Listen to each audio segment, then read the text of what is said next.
Hello everyone, আজকে চলে এসেছি আমাদের কার্শিয়াং আর মিরিক ট্রিপের থার্ড ভিডিওটা নিয়ে। তো 3 নম্বর দিন আমরা কি করলাম চলো তোমাদের দেখাই। Hello everyone, good morning. এখন বাজে সকাল ওই 7:30।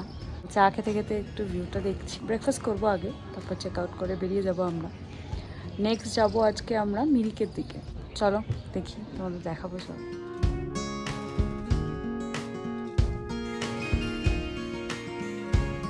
হ্যালো, আজকে এত সুন্দর ওয়েদার, পেছনে পাহাড়, সামনে বারান্দা থেকে দেখা যাচ্ছে। তো মনে হলো একটা নাচ করি। এরকম ওয়েদারে নাচ না করলে হয় না, অনেকদিন নাচিও নি, জানি না কেমন হবে, কিন্তু নাচ তুলেও আসিনি। তো ট্রাই করে দেখি হয় কি না, হলে তোমাদের সবার সাথেই শেয়ার করবো। চলো দেখা যাক।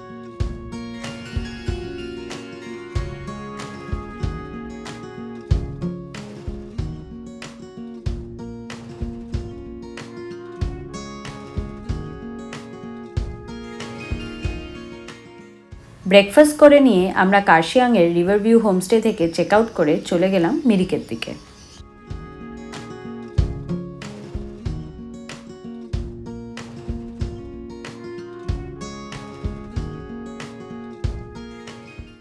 প্রথমে আমরা চলে গেলাম মকাইবাড়ি টি ফ্যাক্টরিতে।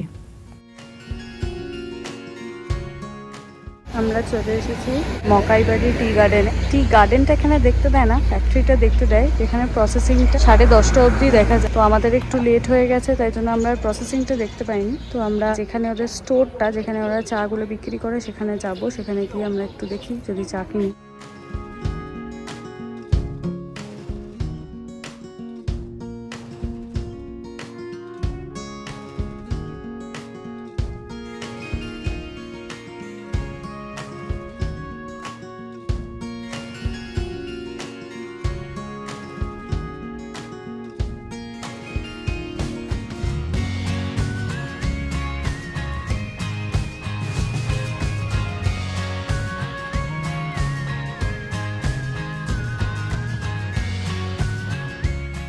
মকাইবাড়ি থেকে বেরিয়ে আমরা চলে গেলাম মিরিকের দিকে।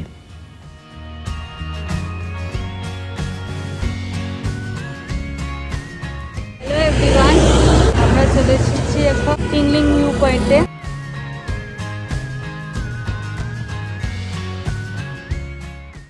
টিংলিং ভিউ পয়েন্টে আমরা একটা চায়ের দোকানে বসেছিলাম। সেখান থেকে সামনের ভিউটা দারুণ লাগছিল।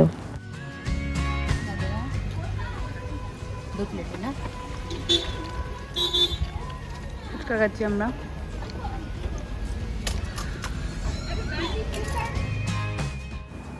টিংলিং ভিউ পয়েন্টের সামনেই নেপালি ড্রেস ভাড়া পাওয়া যাচ্ছিল। সেখানে দেখলাম ছোট বাচ্চাদের জন্য ড্রেস ভাড়া পাওয়া যাচ্ছে। সেই দেখে রিভাকে চটপট নেপালি ড্রেসে সাজিয়ে বেশ কয়েকটা ফটো ভিডিও তুলে আমরা আবার রওনা দিলাম মিরিকের দিকে।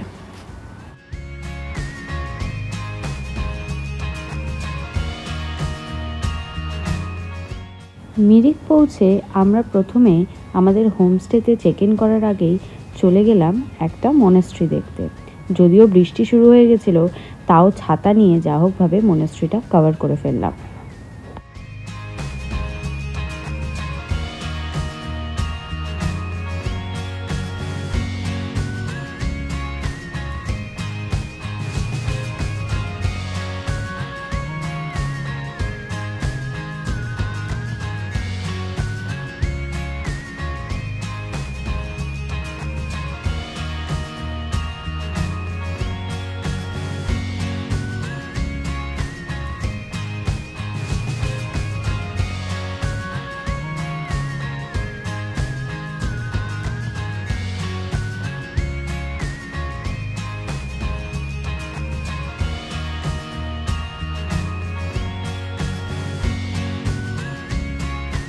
হ্যালো এভরিওয়ান, তো মোনাস্ট্রিটা দেখার পরে ভীষণ বৃষ্টি শুরু হয়ে গেছিলো। ইনফ্যাক্ট যখন মোনাস্ট্রিটা দেখছিলাম তখনই ভীষণ বৃষ্টি পড়ছিল।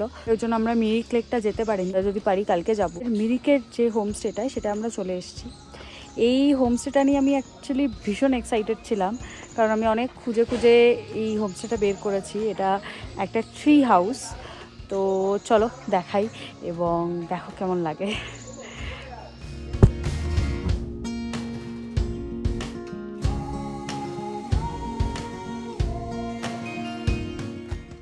এটা মেন গেটটা, এটা দিয়ে ঢুকে এটা ওদের হয়তো রেসিডেন্সিয়াল কোনো রুম। এখানে গার্ডেন এরিয়া, এদিক দিয়ে সোজা চলে যেতে হবে আমাদের ট্রি হাউসটার জন্য। সুন্দর বাগান দেখো, মানে কত রকম যে গাছ এখানে। হ্যাঁ, এগুলো দেখো কি সুন্দর সুন্দর গাছ, মানে এত সুন্দর সুন্দর বিভিন্ন রকমের বাহারি পাতার গাছ, ফুলের গাছ, কাগজ ফুলের গাছ, সুন্দর। মানে একটা কিন্তু জঙ্গলেরও ফিল আছে। দেখো কি সুন্দর ফুল, একটা বুদ্ধ মূর্তি, প্রচন্ড সুন্দর জায়গাটা। এখানে বসে ইভিনিং স্ন্যাক্স, লাঞ্চ সবকিছু করতে পারবে। কিন্তু এখন যেহেতু জাস্ট বৃষ্টি হয়েছে একটু আগে, তাই জন্য এখানটা তো ভিজে। এখান দিয়ে সিঁড়ি দিয়ে নেমে এখানে একটা জায়গা আছে, নিচেও চেয়ার টেবিল আছে, এগুলো পরে এক্সপ্লোর করব। এইখানে ওদের একটা শু র্যাক রাখা আছে, এখানে আমাদের চেঞ্জ করে নিতে হবে। ওদের স্লিপার আছে, সেই স্লিপার্সগুলো পরে আমাদের ঢুকতে হবে। এটা হলো ট্রি হাউসটার মেন গেটটা।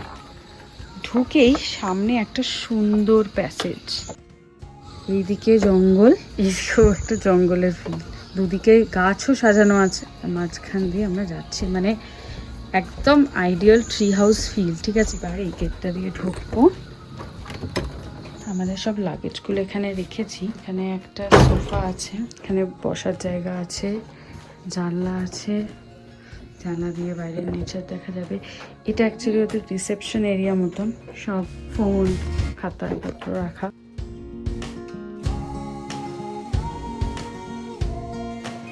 ঢুকেই লেফটে রুমটার সাইজটা যদিও একটু ছোট, কিন্তু রুমটার মধ্যে সবকিছুই ছোট ছোটভাবে অ্যাকোমোডেট করা ছিল। ঘরের মাঝে যে গাছটা আছে এটা হলো ব্ল্যাক সিরিজ, বাংলায় যাকে বলে কল্পতরু গাছ। এটাকে ওরা উইশিং ট্রিও বলে, এবং এটা হলো একটা ভীষণ রেয়ার ব্রিড। আর এই গাছটা মোটামুটি 150 বছর পুরনো।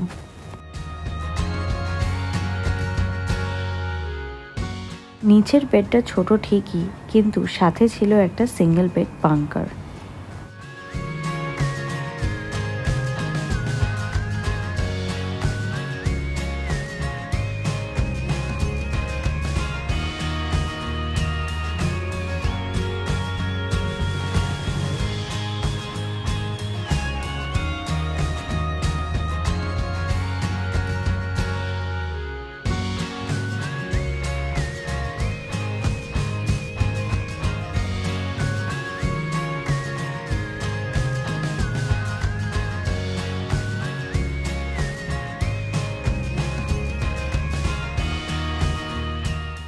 নিচের ঘর থেকে বেরিয়ে এটা উপরের ঘরে যাওয়ার সিঁড়ি। পুরো ট্রি হাউসটাই কিন্তু কাঠের তৈরি, এবং রুমগুলো, বাথরুমগুলো সবই খুব ছোট ছোট, একদম নেসেসিটি অনুযায়ী তৈরি করা হয়েছে। এই রুমটায় এটা আবার একটা ওয়াশরুম। এখানে রুমটা,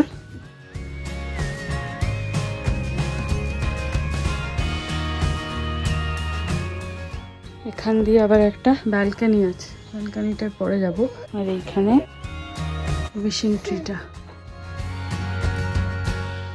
এই ট্রি হাউসের ওনাররা বিশ্বাস করে এই উইশিং ট্রি এর কাছে তুমি যাই উইশ করবে সেটাই কিন্তু সত্যি হয়ে যায়।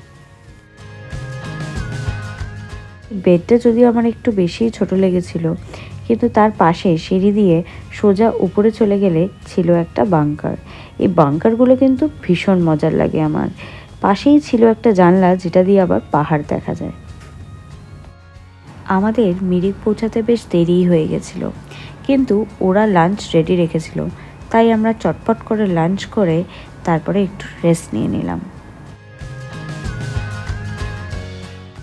এখানে আবার একটা কি সুন্দর ব্যালকনি আছে, যদিও ব্যালকনিটা দিয়ে পুরো জঙ্গলেরই ভিউ পাবে। খুবই রোমাঞ্চকর একটা ব্যাপার।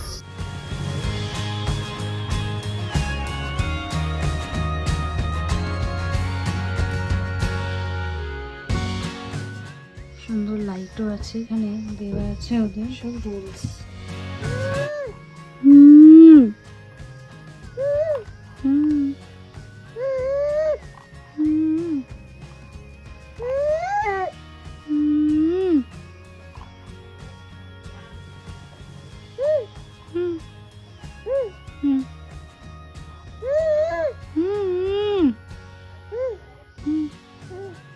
বিকেলে স্ন্যাক্সে ওরা দিয়ে দিয়েছিল পেঁয়াজি আর চা।